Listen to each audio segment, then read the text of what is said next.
There have been an abundance of open world games released in the last few years, and a lot of them bear striking similarities. Obviously, not every open world game is similar, but there have been many over the last few years which we will focus on in today's video. These games being games like Assassin's Creed, Horizon Zero Dawn, Witcher 3, and Legend of Zelda Breath of the Wild. Obviously, there's going to be other games we're going to be discussing in today's video because these aren't the only open world games, but they are very important to the topic of today's video. Today, we're going to be talking about the problems that the design of these types of open world games create in the overall experience.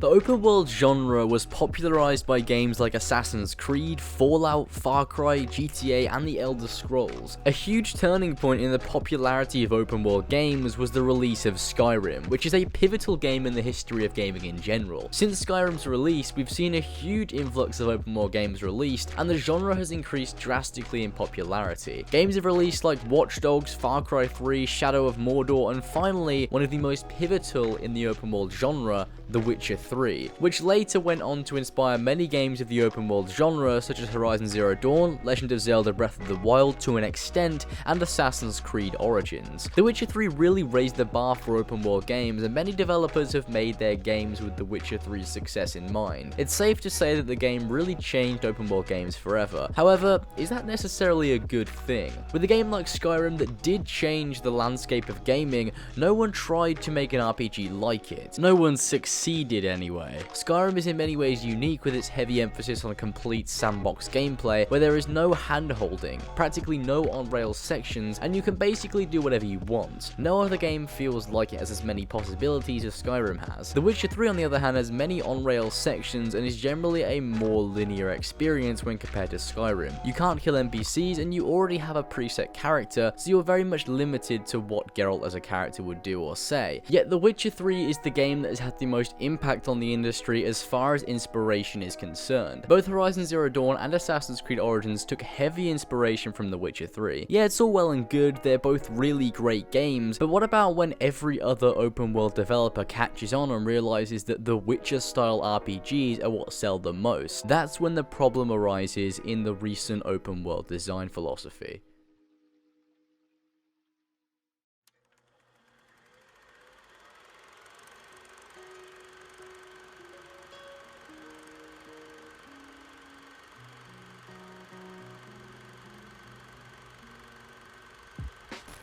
With the popularity of games like The Witcher 3, Horizon Zero Dawn, Legend of Zelda Breath of the Wild, and Assassin's Creed Origins, other developers will be looking to those games for inspiration as they are at the top of the bar in terms of an open world experience. This means that there will be many developers making this specific style of RPG, opposed to creating their own unique open world experience that you can see in Fallout or Elder Scrolls. It's great that these games are popular, but it may have doomed the open world genre, because now every open world game you see will be trying to emulate what The Witcher 3 originally did, which isn't what we want. I've seen fans of many game franchises saying that they want a Witcher style RPG to be the new format for their favourite franchise, which I get. It's a formula that works, but I'd rather see more innovation than just adapting the formula from other games and implementing it into their own franchise. Now, I'm not saying that every open world game is going to outright copy these games, because there's many examples of open world games that aren't, like Days Gone and Spider-Man PS4 to name a few, but I do think that the so-called Witcher style RPG has changed the open world market and that many developers want their own piece of the pie. I think that it's best for developers to make open world games to create games that raise the bar for the genre, opposed to creating games that try to emulate what others did.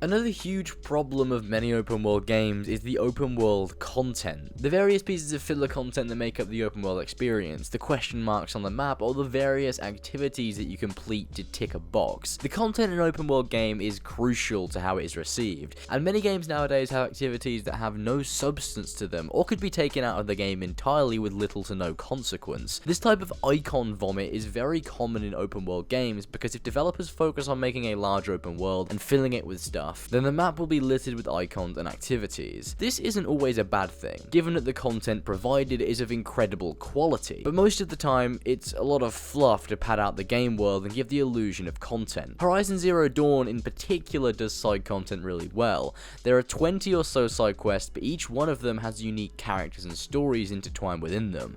The same goes for the collectibles in the game. They usually have some form of justifiable reward or connection to some form of lore aspect. All of the side stuff in Horizon is significant, which means that the whole experience feels very streamlined, whereas in a game like Middle-earth Shadow of War, the content can feel tiresome and uninspired, with meaningless collectibles and quests that are simply there to pad out the open world. Don't get me wrong, I love the open world genre. It gives you the opportunity to explore and get immersed in a whole world with many stories, characters, and experiences, but there are many developers that just can't seem to create an open world game that takes advantage of the benefits that come with the game being non-linear. There are things I can do in an open world game that I can't do in Uncharted cinematic story or Call of Duty's on-rails gameplay, and this sets the open world genre apart from these games, but usually developers get lost in quantity over quality, opposed to it being the other way around.